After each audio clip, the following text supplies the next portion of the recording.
Hello friends, this is Karan Kumar. आज हम इस ट्यूटोरियल में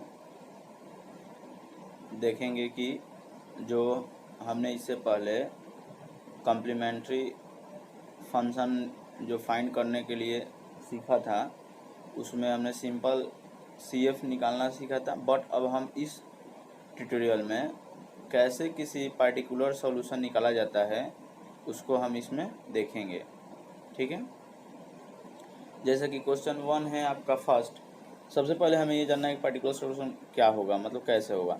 तो जैसे कि इसमें क्वेश्चन दिख रहा है आपको d² y/dx² + y = 0। जैसे गिवन दैट जो दिया है y 0 = 2 एंड y π/2 = -2। तो ये जो है y जो है आपका ये दिया हुआ है, यह क्या है, एक पार्टिकुलर पॉइंट है जहाँ पर हमने y 0 पर 2 रखा है, y π/2 पर -2 रखा है। तो ऐसे ही हम वैल्यू रख कर देखेंगे कि पार्टिकुलर सॉल्यूशन क्या होगा। ठीक है, तो आइए हम स्टार्ट करते हैं इस क्वेश्चन को।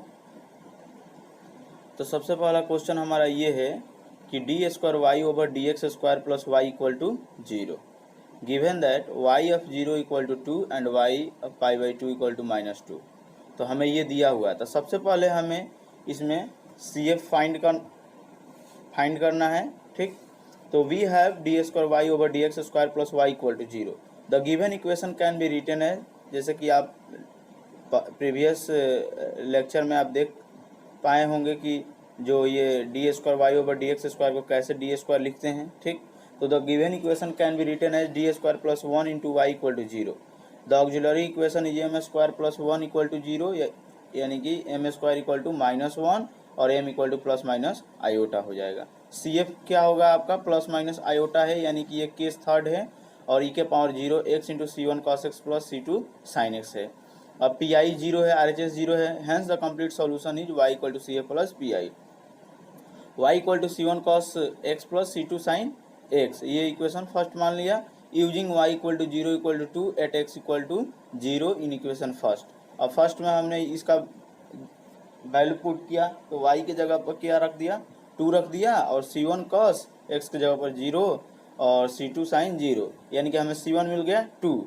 अब इसको आगे फिर हम फर्दर करते हैं यूजिंग y π/2 = -2 x = π/2।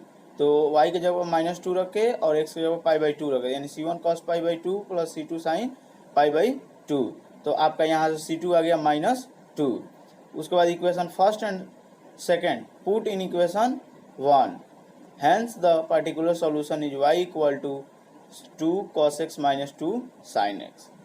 तो ये रहा आपका पार्टिकुलर सॉल्यूशन। अब ये एक क्वेश्चन है जो कि बहुत ही इंपॉर्टेंट क्वेश्चन है। जैसे दिया हुआ है कि nx satisfy the condition differential equation d² nx/dx² - nx/L² = 0 where L is constant. The boundary conditions are n 0 = infinity and n infinity = 0. Find the solution of the equation. So we have d² nx/dx² - nx/L² = 0. The given equation can be written as d² - 1/L² nx = 0। जैसा कि हमने वहाँ पर क्या लिख रहा था कि d² y रहता था, तो हमने y को कॉमन लिया करते थे। यहाँ पर n x है तो nx कॉमन लिए हैं, तो the auxiliary equation is m² - 1/L² = 0। अब हम यहाँ पर m का वैल्यू आगे कितना 1/L, 1/L। अब ये क्या है, इमेजिनरी एंड डिस्टिंक्ट रूट्स हैं, तो इसके लिए हम केस 1 यूज करते हैं। CF = c1 e⁻1/L × x + c2 e⁻−1/L × x। तो PI 0 है, hence the complete solution is nx = c1 e⁻1/Lx + c2 e⁻−1/L x। Equation first हो गया ये आपका। Using n 0 = infinity x = 0 in equation first, तो infinity c1 e⁻0 + c2 e⁻0, यानी कि c1 + c2 infinity आ गया। और नाउ यूजिंग n infinity = 0 और x जो होगा इन्फिनिटी होगा, तो इक्वेशन फर्स्ट में पुट करते हैं, तो ये 0 और c1 e⁻1/L infinity + c2 e⁻−1/L infinity। उसके बाद फाइनली c1 का वैल्यू आ गया आपका 0, c2 का वैल्यू आ गया infinity. Hence the particular solution is n x = c1 का वैल्यू रखा है 0 और C2 का वैल्यू रख के इन्फिनिटी, तो हमें ये आपका मिल गया nx इक्वल टू इन्फिनिटी ई के पावर -1/l इंटू एक्स। ये हो गया आपका आंसर। अब क्वेश्चन नंबर ये है आपका कि d cube y over d x cube plus 6d² y over d x square plus 12dy over d x plus 8y equal to 0 और under the condition first y0 equal to 0, y dash 0 equal to 0 and y double dash equal 0 equal to 2। तो we have d cube y over d x cube plus 6d² y over d x square plus 12dy over d x plus 8y equal to 0। The given equation can be written as d cube plus 6d² plus 12d plus 8 into y equal to 0। The auxiliary equation is m cube plus 6m square plus 12m plus 8 equal to 0। जब आप m plus 2 का whole Q कीजिएगा तो ये आपके expand होकर आ जाएगा और m प्लस 2 का होल क्यू इक्वल टू 0। तो m का वैल्यू आ गया -2 3 टाइम्स, यानी कि CF का वैल्यू क्या होगा, ये अब सेकेंड केस हो गया इमेजिन यानी इक्वल रूट्स एंड रिपीटेड। तो e के power -2x into C1 plus C2x plus C3x square, PI 0 होगा, RHS 0 है, इसलिए hence the complete solution is CF plus PI, यानी कि आपका ये आ गया इक्वेशन फर्स्ट आ गया y इक्वल टू e के power -2x C1 plus C2x plus C3x square, equation first मान लिया। अब उसमें कंडीशन में हमें देखिए यहाँ पर क्या क्या मिला कंडीशन। जैसे कंडीशन में दिया है कि y डैश 0 यानी एक बार डिफ्रेंसिएशन और डबल डिफ्रेंसिएशन भी चाहिए, तो इसलिए जो हमारा y का वैल्यू आया उसको एक बार डिफ्रेंशिएट कर दिए। तो डिफ्रेंशिएट करेंगे तो हमें आपका ये मिल गया इक्वेशन 2, फिर इसका एक बार और डिफ्रेंशिएट करेंगे तो हमें मिल गया इक्वेशन 3। और जब इक्वेशन फर्स्ट सेकंड और 3 मिल गया तो हम क्या किए, y0 इक्वल टू 0 पुट किए इन इक्वेशन फर्स्ट।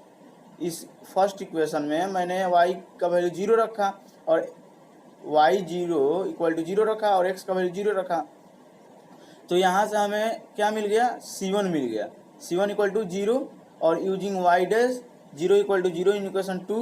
अब इक्वेशन 2 में y डैश 0 को 0 रखे और x को 0 रखे, तो हमें यहाँ से क्या मिल गया, C2 मिल गया इक्वल टू 0।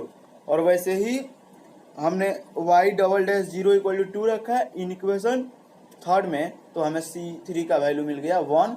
और फाइनली हमें जो सॉल्यूशन होगा वो मिल गया y इक्वल टू ई के power -2x plus 0 plus x square, यानी y equal to x square e के पावर -2x। ये हो गया आपका पार्टिकुलर सॉल्यूशन। अब एक क्वेश्चन आपका कि d² x by dt square minus 3dx over dt plus 2x equal to 0। तो given that when t equal to 0 x equal to 0 and dx over dt equal to 0, यानी कि जब t 0 होगा, जब x 0 होगा तो t 0 होगा, dx over dt 0 होगा तो t 0 होगा। तो we have d² x over dt square minus 3dx over dt plus 2x equal to 0। The given equation can be written as d² minus 3d plus 2 into x equal to 0। The auxiliary equation m² minus 3m plus 2 equal to 0, यानी कि m का value आ गया 1,2, जो कि क्या है, real है और डिफरेंट है। तो इक्वेशन फर्स्ट यूज करते हैं, C1 e के power 1x plus C2 e के पावर 2x। तो PI 0 है, तो hence the complete solution is x equal to CF plus PI और x equal to C1 e के power t plus C2 e के power 2t। Equation first मान लिए, differentiate कर दिए इक्वेशन फर्स्ट को विथ रेस्पेक्ट टू t। तो dx over dt equal to C1 e के power t plus 2 into C2 e के पावर 2t। इक्वेशन सेकेंड आ गया। Now using dx over dt equal to 0, तो t equal to 0 equation 2 में कर दिए, तो हमें एक इक्वेशन मिल गया C1 प्लस 2C2, ठीक है। और now using x equal to 0 t equal to 0 in equation first, तो हमें एक और इक्वेशन मिल गया C1 प्लस C2। और दोनों को सॉल्व किया तो C1 equal to 0 C2 equal to 0, इसलिए hence the particular solution is x equal to 0। तो दोस्तों ये रहा आपका कॉम्प्लीमेंट्री फंक्शन का पार्टिकुलर सॉल्यूशन पे क्वेश्चंस कि कैसे इसको हम सॉल्व करेंगे। Thanks for watching and please आप लोग सब्सक्राइब एंड शेयर और बेल आइकन ज़रूर दबाइएगा ताकि आपको जो भी नए वीडियो डाला जाए तो आपको नोटिफिकेशन मिले। Thanks for watching again.